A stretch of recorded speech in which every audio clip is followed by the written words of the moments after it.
Hey friends, today we are starting 11th accountancy and we will be starting with the foundational concept of accountancy, that is double entry system.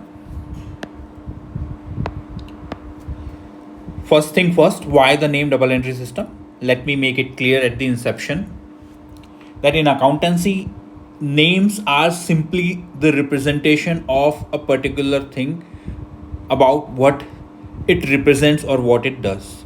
So why the name double entry system has been kept for this system? Because it provides for not single entry but double entry of a single transaction in the books of account of a business, because we record the same transaction at two sides or two places and we do double entry of a single transaction. That's why this system has been named double entry system.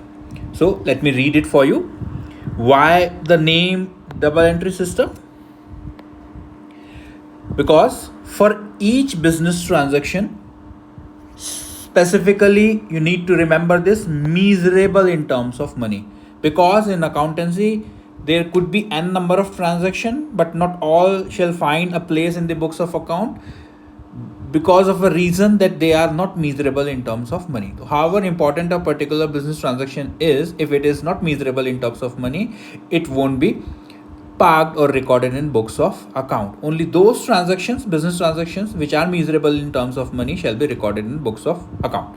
That's why for each business transaction measurable in terms of money, double entry is done with same amount.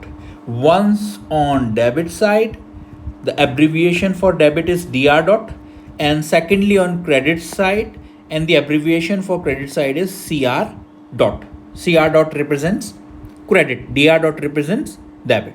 For example, paid salary rupees 50,000.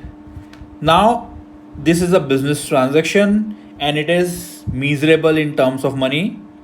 As we can see, the salary amount is rupees 50,000. How shall we record this transaction using double entry system? This transaction shall be recorded once on debit side and then on credit side.